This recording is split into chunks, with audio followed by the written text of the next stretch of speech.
আপু, তোমাকে দেখে বোঝা গেল শীত কত প্রকার ও কি কি। আমি সরু চোখে নদীর দিকে তাকিয়ে বললাম, আমি বেশ শীতচোর মানুষ, তাই বলে কথা শুনবো না। আমার কথা শুনে নদী আবারও হাসতে লাগলো। বেশ কিছুক্ষণ পর তার হাসি থামার পর সে বলল, আপু চলো ওই আম গাছটার কাছে যাই। চলো। বৃষ্টির গতি কম হচ্ছে না, বরং মনে হচ্ছে ধীরে ধীরে এর গতি বাড়ছে। আকাশ আগের তুলনায় একটু পরিষ্কার হয়ে গিয়েছে, কিন্তু মুষলধারে বৃষ্টি হচ্ছে। নদী আমাকে নিয়ে একটা আম গাছের কাছে এসে বলল, আপু, তুমি কি গাছে উঠতে পারো? হুম, জীবনেও গাছে উঠিনি। আমার কথা শুনে নদী গাছের একটা বড় আম গাছের নিচু ডাল দেখিয়ে বলল, এখানে উঠতে পারবে না? এখানে বসবে আর আমি উপরের ডালে উঠবো। তারপর দুজন মিলে বৃষ্টিতে ভিজবো আর গল্প করব। এখানে ওঠা কোনো ব্যাপার না, বাট তুমি অত দূরে উঠবে কি করে? বৃষ্টির জন্য গাছের ডালপালা পিছলা হয়ে যায়নি? হয়েছে তো, কিন্তু অনেক কম। আর আমি পিছলাবো না, আমার অভ্যাস আছে। এই বলে সে বাদুড়ের মতো তর করে গাছে উঠে গেল। আর আমি চেয়ে চেয়ে দেখলাম। ইস, গাছে ওঠার কত শখ ছিল আগে, কিন্তু পারতাম না, এখনো পারি না।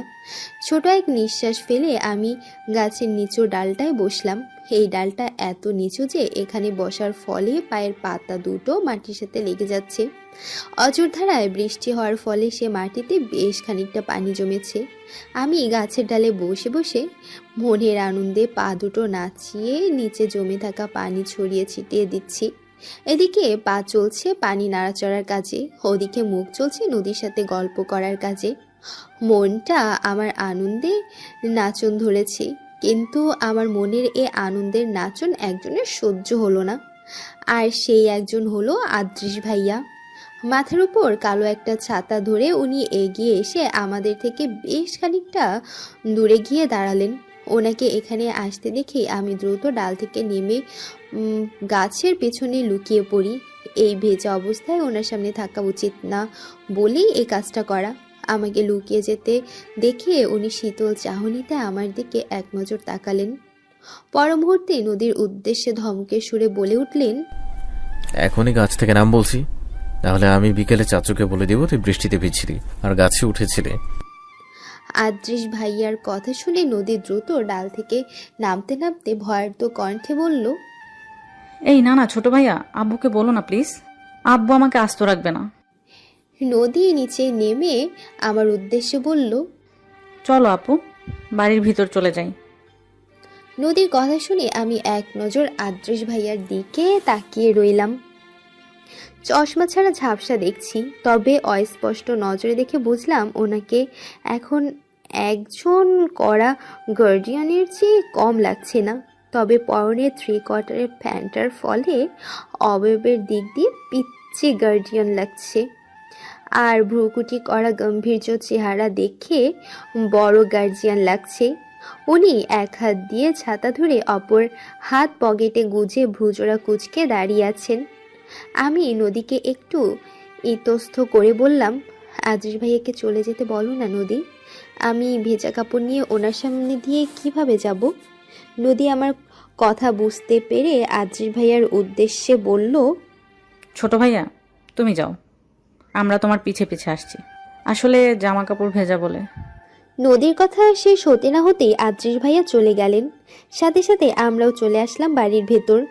কিছু না চাইতেই পেয়ে যাওয়া ব্যাপারটা সবসময় সুখের হয় না। আমার ক্ষেত্রে এখন এমনটা হয়েছে, না চাইতেও জ্বরের সাক্ষাৎকার পেতে হচ্ছে। কখনো ভাবিনি এই বৃষ্টির পানিতে ভিজে জ্বর এসে যাবে, তাও আবার অল্প সময়ে জ্বর নয়, পুরো বাহিনী নিয়ে নেমেছে সে। বৃষ্টিতে ভেজার পর আবারও শাওয়ার নিতে আসতেই টন টন করে মাথা ব্যথা হানা দিল।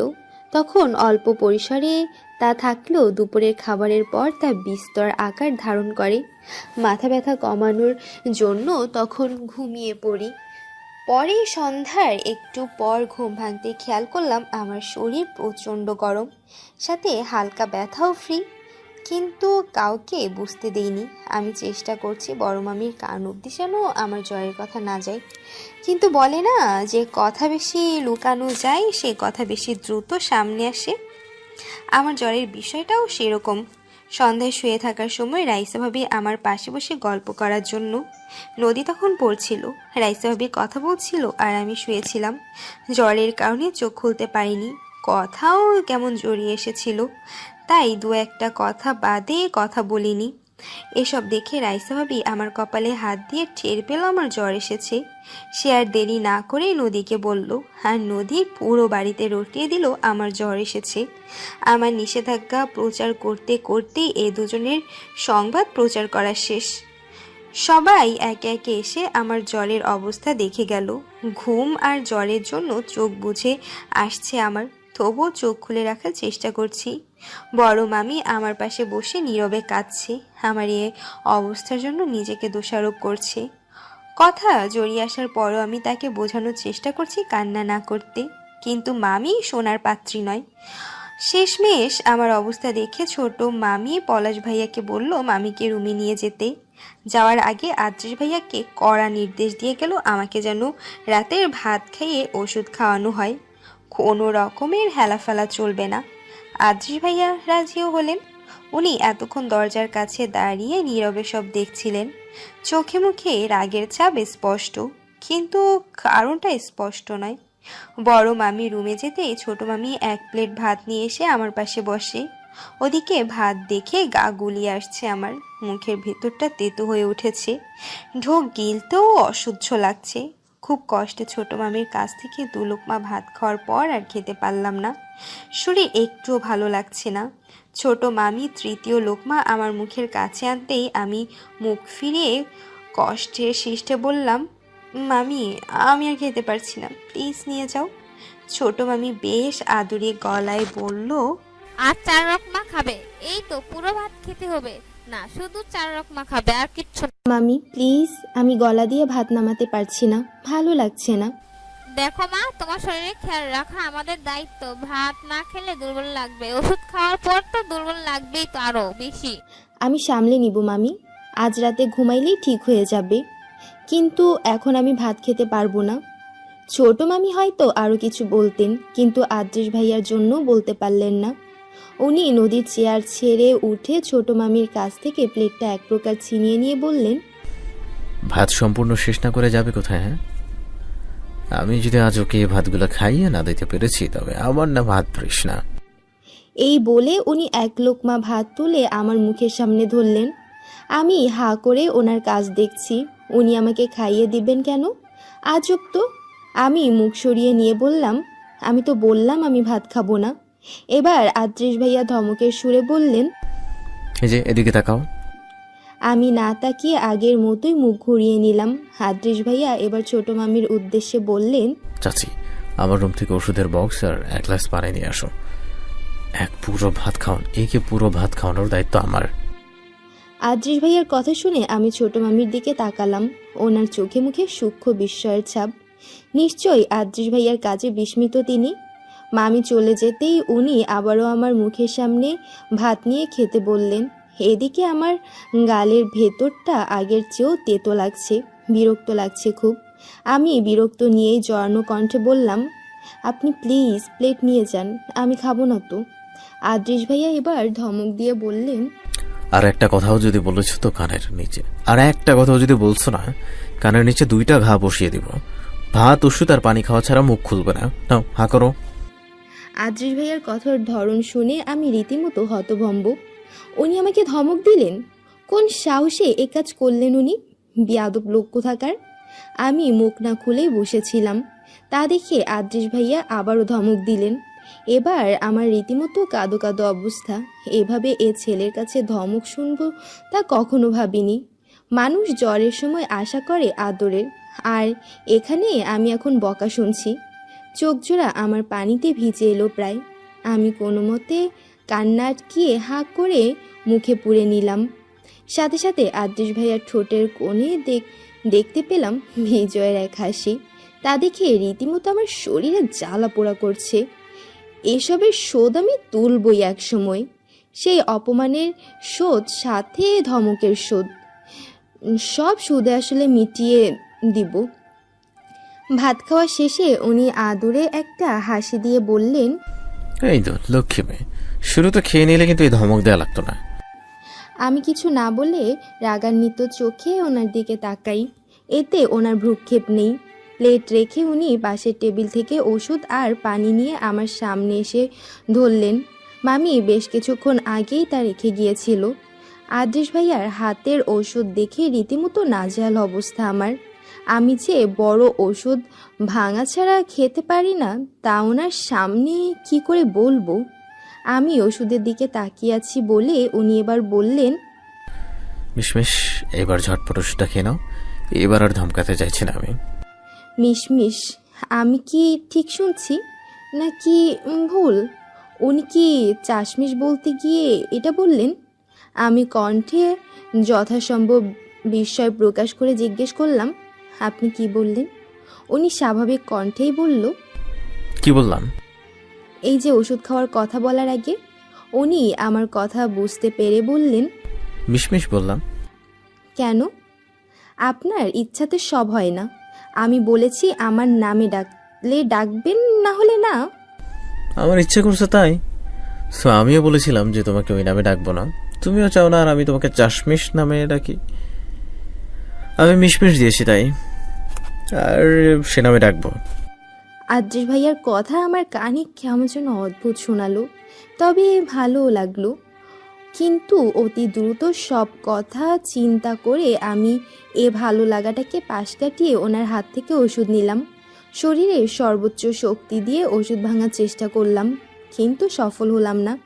শেষমেশ আর উপায় না পেয়ে আমি মিনমিনে সুরে আদ্রিস ভাইয়াকে বললাম, ওষুধটা একটু ভেঙে দিন না, আমি শক্তিতে পাচ্ছি না। এই বলেই আমি মাথা নিচু করে আদ্রিস ভাইয়ার দিকে ওষুধটা এগিয়ে দিলাম। স্পষ্ট শুনতে পেলাম ওনার হাসির শব্দ। আস্তে হাসছেন তিনি। আমি তা বুঝতে পেরেই ওনার দিকে রাগী দৃষ্টিতে তাকালাম। সাথে সাথেই উনি জোরসে হেসে দিলেন। আমার ওষুধ ভেঙে খাওয়া দেখে যে ওনার হেসে কুপোকাত হওয়ার অবস্থা তা আমার মোটেও সহ্য হলো না। আমি রাগান্বিত কণ্ঠে বললাম, দিন, আমাকে দিন, আপনার ভাঙা লাগবে না।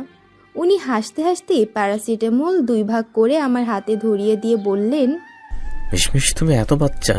আল্লাহ, আমার বিশ্বাসই হচ্ছে না তুমি এখনো বাচ্চাদের মতো ওষুধ ভেঙে খাও। এই বলে উনি 2 হাত দিয়ে পেট চেপে হাসতে লাগলেন। অপমানে রীতিমতো শরীর জ্বালা অবস্থা আমার। মন চাইছে ঠাস করে ওনার মুখে কস্টেপ লাগিয়ে হাসি বন্ধ করে দিই। বেয়াদব লোক কোথাকার। আমি রাগে অপমানে ওষুধটা খেয়ে বললাম, কোনো জোকস বলিনি আমি যে আপনি এত হাসছেন। এটা একটা সাধারণ বিষয়। বড় ওষুধ আস্ত খেলে আমার গলায় আটকে যায় বলে এভাবে খাই। ছোট থেকে এই অভ্যাস। বড় হওয়ার পর একবার ট্রাই করেছিলাম আস্ত ওষুধ খাওয়ার, কিন্তু বিফল হয়েছিলাম। এবার আপনি হাসবেন না কিন্তু। শেষের কথাটা রাগান্বিত কণ্ঠে বললাম। আমার কথা শুনে আদ্রিস ভাইয়া নিজের ঠোঁটের উপর আঙুল ঠেকিয়ে চুপ করে রইলেন, কিন্তু কয়েক সেকেন্ডের জন্য মাত্র। তারপর আবারও ফিক করে হেসে ফেললেন। হাসির দমকে যেন উনি উল্টিয়ে যাচ্ছেন। Mishmish is a baby girl, Mishmish is a baby girl. এই বলতে বলতে উনি রুম থেকে বেরিয়ে গেলেন, আর আমি রাগে বিছানার চাদর খামচে ধরলাম। ওষুধ খাওয়ার ফলে রাতের দিকে আমার জ্বর কিছুটা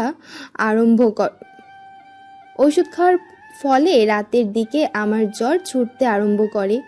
গায়ে কাঁথা থাকায় স্বাভাবিকের চেয়ে একটু বেশি গরম লাগছে, ফলে শান্তির ঘুমটা ভেঙে যায়। তাই কাঁথা পাশে রেখে আবারও ঘুমানোর চেষ্টা করি। আমি প্রায় গভীর ঘুমে আচ্ছন্ন। তখনই হঠাৎ কপালে কারোর শক্ত ঠান্ডা হাতের স্পর্শে ঘুম হালকা হয়ে যায়। বলা যায় ঘুম ভেঙে যায়, কিন্তু চোখজোড়া বন্ধ করে রাখি। শরীর দুর্বল থাকায় চোখজোড়া একটুও খুলতে মন চাইল না, কিন্তু মন বলছে খোলা উচিত। এই শক্ত ঠান্ডা হাতের মালিককে দেখা উচিত। বেশ কিছুক্ষণ ধরে শরীরের আলসেমির সাথে মনের ইচ্ছের যুদ্ধ করে অবশেষে যুদ্ধের ময়দানে পরাজিত হয়ে মনের ইচ্ছা বরাবরের মতোই জয়ীর তালিকায় নাম লেখায় আমার অলস শরীর। আমি এখন নিজের এই অলস শরীরের উপর মুচকি হাসছি। মন বলছে এত অলসতার জন্য একে একটা নোবেল ছুঁড়ে মারি। সকাল হতে না হতেই ফোনের রিংটংয়ের তীক্ষ্ণ আওয়াজে আমার শান্তির ঘুমটা ভেঙে গেল। বিরক্তি নিয়ে পাশে থাকা মোবাইলটা হাতে নিতেই আম্মুর নাম ভেসে ওঠে। আম্মুর ফোন রিসিভ করে কানের কাছে নিয়ে আবারও চোখ বুজি। ওপাশ থেকে উদ্বিগ্ন কণ্ঠে আম্মু জিজ্ঞেস করলো, এখন কেমন আছিস? জ্বর কমছে তোর? আমি ঘুমের ঘোরে কপালে হাত দিয়ে দেখলাম জ্বর আপাতত নেই, এখন শুধু কপাল ঘেমে আছে। আম্মুকে আশ্বস্ত করে বললাম, এখন জ্বর নেই আম্মু, সকালের খাবার খাওয়ার পর আরেকবার ওষুধ খেলে ইনশাল্লাহ আর জ্বর আসবে না। ওপাশে আম্মুর দুশ্চিন্তার এক গম্ভীর দীর্ঘশ্বাস ছাড়ার শব্দ কানে এলো আমার। কিছুক্ষণ চুপ থেকে বললাম, আম্মু আমার না এখানে থাকতে আর ভালো লাগছে না, আমি বাসায় যাব। আব্বু অথবা তুমি এসে নিয়ে যাও আমাকে। আম্মু কয়েক সেকেন্ড পর বলল, এখন তোকে ওখান থেকে নিয়ে আসা ভালো দেখায় না মা, তুই বুঝছিস না কেন? তোর শরীর অসুস্থ হওয়ার পরই তোকে ওখান থেকে আনতে যাওয়া মানেই হলো ভাবির ওপর ভরসা না করা, অপমান করা তাকে। এমনিতেই গতকাল রাতে ভাবি আমাকে ফোন দিয়ে কান্নাকাটি করেছে, বারবার সে বলছে ওনার একদম উচিত হয়নি তোকে বৃষ্টিতে ভেজবার দেওয়ার। কথা বলার সময় উনি অনেক কান্না করেছে, ওনার গাফলতির জন্য এমন হয়েছে। এখন তুই বল, এই অবস্থায় তোকে ওখান থেকে কিভাবে আমি নিয়ে আসি? তোকে আনা মানে ভাবিকে কষ্ট দেওয়া, বুঝতে পারলি ব্যাপারটা মা? তোকে এখানে কষ্ট করে কিছুদিন থাকতে হবে মা, থাক তুই এখানে। আম্মুর কথাবার্তা শুনে হতাশার নিঃশ্বাস ফেলা ছাড়া আর উপায় রইল না আমার। কষ্ট ভেতরে চেপে রেখে বললাম, বুঝেছি। আচ্ছা আম্মু, এখন রাখি, ঘুম পাচ্ছে খুব। আচ্ছা, নিজে যত্ন নিস কেমন? ওকে রাখ। আমি আর প্রতি উত্তর না দিয়ে ঘুমিয়ে পড়লাম। খাওয়া দাওয়া শেষে নদীর রুমে এসে বিছানায় হেলান দিয়ে বসে আছি। আমার সাথে আছে আমার প্রিয় ফোন। নদী আর রাইসা ভাবির সাথে এতক্ষণ গল্প করছিলাম। দুজনেই আপাতত শাওয়ার নিতে গিয়েছে। এ দুজনের অনুপস্থিতিতে আমার সঙ্গ দিচ্ছে আমার ফোন। আমি ফোন চালানোই মগ্ন। ওদিকে এতক্ষণ যে জানালার কাছে দাঁড়িয়ে থেকে অর্ণব ভাইয়া ডেকে যাচ্ছেন তা খেয়াল করিনি। প্রথমে চোর চোর কণ্ঠে ডাক দিল, পরে যখন আমি উত্তর দেইনি তখন তিনি জোরে ডাক দেন। অর্ণব ভাইয়ার ডাকে ওনার দিকে তাকাতেই নজরে এলো ওনার সে শিশুসুলভ হাসি, যা বরাবরের মতোই ঘন দাড়ির আড়ালে লুকিয়ে যেতে চায়। তবে কিছুক্ষণ ওনার দিকে তাকিয়ে থাকলে খেয়াল করলাম আগের তুলনায় দাড়ি একটু কম, হয়তো ছেটে এসেছেন। আমাকে চুপ থেকে দেখে অর্ণব ভাইয়া হাসি মুখে জিজ্ঞেস করলেন, কেমন আছো মিম? আমি স্বাভাবিকভাবে জবাব দিলাম, জি আলহামদুলিল্লাহ ভালো আছি, আপনি? আমিও ভালো আছি। এই বলে তিনি মাথা নিচু করে কয়েক সেকেন্ড চুপ করে রইলেন, হয়তো কিছু ভাবছেন। কিন্তু কি, আবারও কি কোনো ফোন দিয়েছেন নাকি? হাঁটতেও পারেন, বলা যায় না। অর্ণব ভাইয়ার ভাবাভাবির কাজ শেষ হতেই উনি মাথা তুলে আমার দিকে চেয়ে বললেন, একটা প্রশ্ন করব, ঠিকঠাক জবাব দিবে তো? ওনার এই প্রশ্ন শুনে আমার গলা প্রায় শুকিয়ে এলো। বারবার মাথার মধ্যে প্রশ্ন ঘুরপাক খেতে লাগলো। কি প্রশ্ন করবেন উনি? উল্টাপাল্টা কিছু নয় তো? যদি এমন কিছু করে তবে আমি কি জবাব দেব? নিজেকে কিছুক্ষণের মধ্যেই সামলে নিয়ে বললাম, দেওয়ার মতো হলে দেব। অর্ণব ভাইয়া এবার বেশ উদ্বিগ্নতা নিয়ে প্রশ্ন করলেন, তুমি কি চকলেট পছন্দ করো? অর্ণব ভাইয়ার প্রশ্ন শুনে আমি রীতিমতো থ বনে গেলাম। এই প্রশ্ন করলেন উনি? বিশ্বাসই হতে চাইছে না আমার। ওনার প্রশ্ন শুনে আমার রীতিমতো হাসি পাচ্ছে।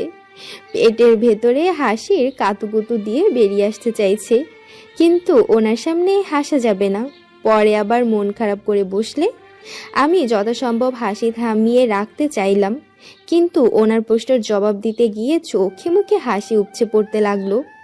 হাসি থামাতে আমি লম্বা একটা শ্বাস নিয়ে বললাম, এই প্রশ্ন করতে এত দ্বিধাদ্বন্দ্ব? আমি ভেবেছি কি না কি প্রশ্ন করবেন। এই বলে আমি নিঃশব্দে হাসলাম। অর্ণব ভাইয়া হয়তো বেশ লজ্জা পেয়েছেন। তিনি মাথা নিচু করে কণ্ঠে সামান্য লাজুকতা মিশিয়ে বললেন, আসলে মেয়েদের সাথে খুব একটা কথা বলা হয়নি তো কখনো, তাই বাসায় মায়ের সাথে আর এখানে নদীর সাথে যা কথাবার্তা হয় এই তো। আমি মৃদু হেসে বললাম, আপনার প্রশ্নটা করা উচিত হয়নি। এর উত্তর তো আপনার জানার কথা। চকলেট সবারই পছন্দের, আমারও চকলেট খুব ভালো লাগে। অর্ণব ভাইয়া এবার মাথা তুলে আমার দিকে তাকিয়ে মুচকি হেসে দিলেন। খানিক বাদে পকেট থেকে একটা কিটক্যাট বের করে জানালা দিয়ে এগিয়ে দিয়ে বললেন। এটা তোমার জন্য। আমি একটু অবাক হলাম বটে, তবুও তা বাইরে প্রকাশ করলাম না। এভাবে উনি চকলেট দিবেন আশা করিনি। আমি বেশ দ্বিধাদ্বন্দ্বে পড়ে গেলাম, চকলেট নিব কি নিব না এই ভেবে। অর্ণব ভাইয়া জানালার ভেতরে হাত ঢুকিয়ে বললেন, কি হলো, নাও, সামান্য এক চকলেটই তো। চকলেটটা নিলে খুব খুশি হতাম। আমি জোরপূর্বক হেসে দিলাম।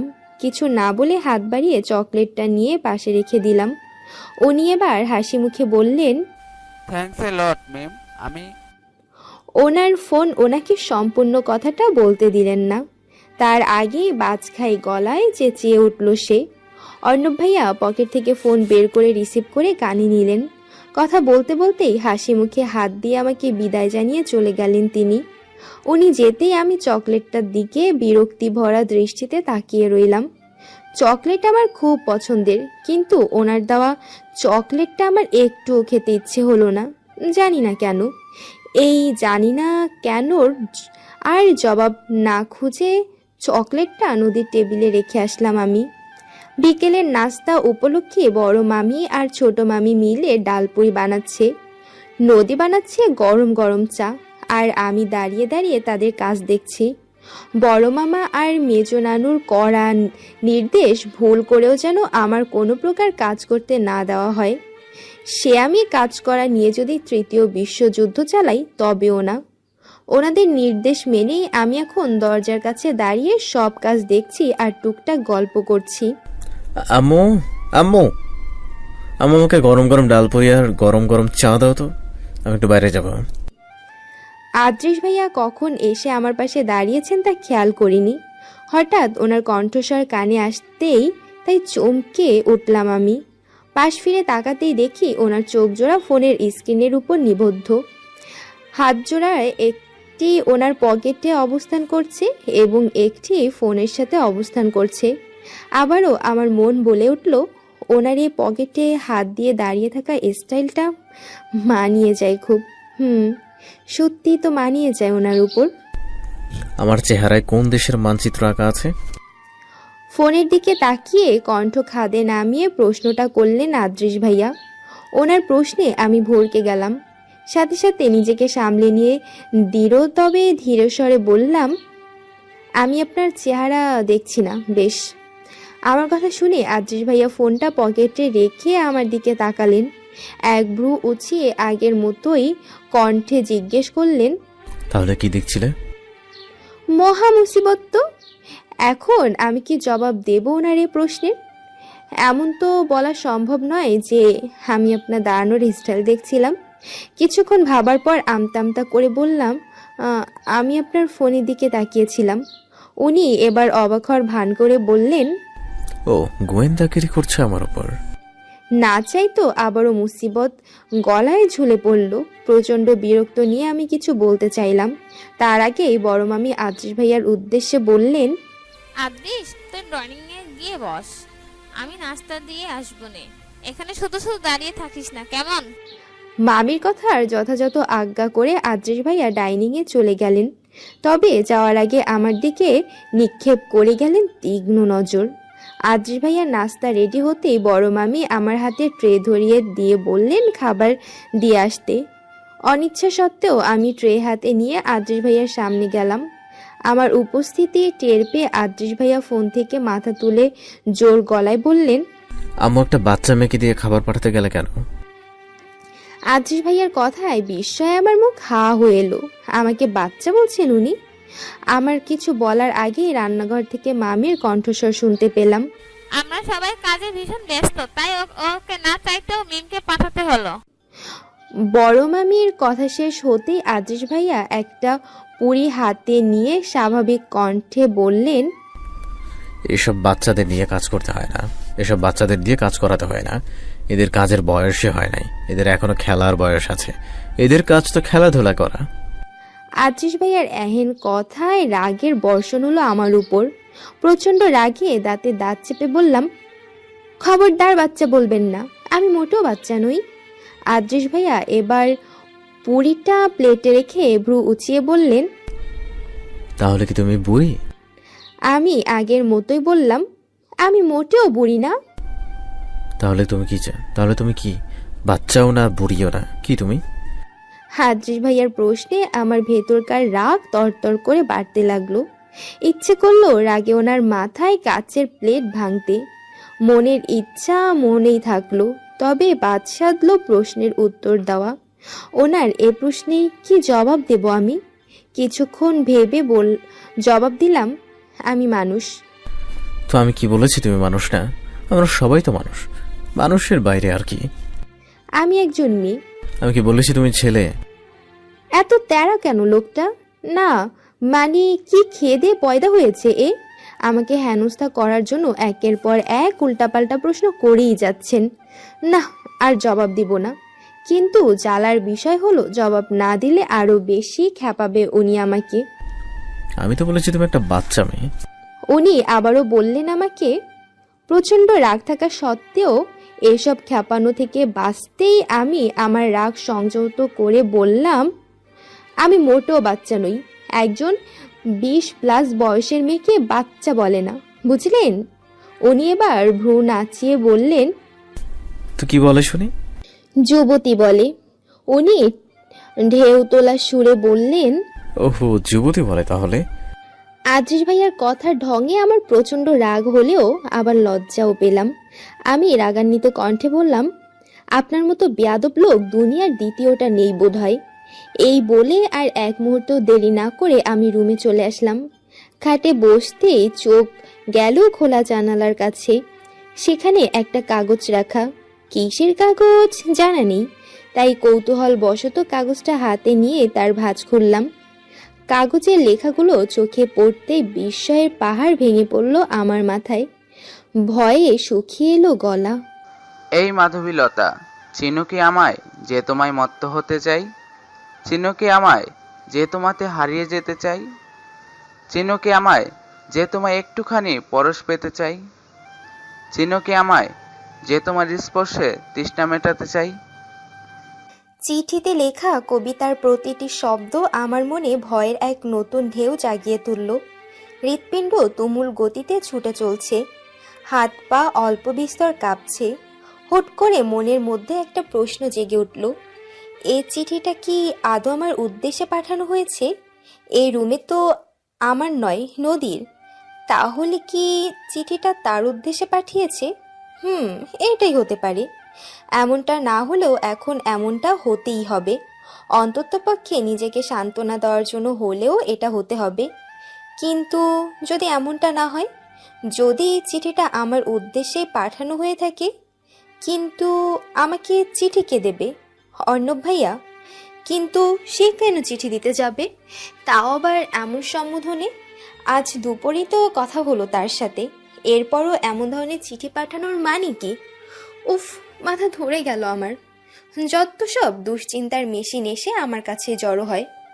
এমন নাম ঠিকানাবিহীন এক উড়ো চিঠি দেখে কিছু বোঝার উপায় নেই যে কে কার উদ্দেশ্যে চিঠিটা পাঠিয়েছে। এদিকে ভয় হচ্ছে, ওদিকে টেনশনও হচ্ছে। তাহলে নদীকে একবার জিজ্ঞেস করা উচিত যে সে কাউকে পছন্দ করে কিনা, বা তাকে কেউ পছন্দ করে কিনা। কিন্তু এসবের একটাও যদি না হয়, তখন তো এই চিঠির ব্যাপারটা জানাজানি হয়ে যাবে। আর এমনটা হলে যদি সবাই আমাকে খারাপ ভাবে, না থাক, দরকার নেই এসব বিষয়ে জানানোর। আমি বরং চিঠিটা ফেলে দিই। এটাই ভালো হবে। এই মিমাপু, নাস্তা খেতে আসো। হঠাৎ নদীর কণ্ঠস্বর কানে ভেসে আসতেই ভয়ে বুকটা ধক করে উঠল। সাথে সাথে হাতে থাকা চিঠিটা দ্রুত জানালা দিয়ে ফেলে দিলাম। ওদিকে নদী ডেকেই চলছে, তাই আমি আর দেরি না করে দ্রুত রুম থেকে বেরিয়ে ডাইনিংয়ে চলে আসলাম নাস্তা করতে। সারা রাত আমার ঘুম হয়নি সে উড়ো চিঠির দুশ্চিন্তায়। আমি চাইতাম আমার জন্য কেউ এমন কবিতা লিখুক। এরও আগে চাইতাম লুকিয়ে লুকিয়ে কেউ একজন আমাকে চিঠি লিখুক। কিন্তু এসব চাওয়া আজ নিমিষেই খতম হয়ে গেল সেই উড়ো চিঠি পেয়ে। ভালো লাগার কোনো অনুভূতি তো হলোই না, বরং ভয়ে গলা শুকিয়ে এলো। সকালে খাওয়া দাওয়া শেষে আমি নদীর রুমে এসে সময় কাটাতে লাগলাম। নদী প্রাইভেট থেকে এসে খাওয়া দাওয়া করে পড়তে বসেছে, তার বিকেলের প্রাইভেট পড়া শেষ করার জন্য। এদিকে আমি ফোন চালাচ্ছি, হঠাৎ মেসেঞ্জারে অর্ণব ভাইয়ার আইডি থেকে মেসেজ এলো। ওনার রিকোয়েস্ট গতদিনই অ্যাকসেপ্ট করেছি, এরপর কোনো কথা হয়নি, কিন্তু আজ কথা কেন? এ প্রশ্নের জবাব খুঁজতেই ওনার মেসেজ ওপেন করলাম।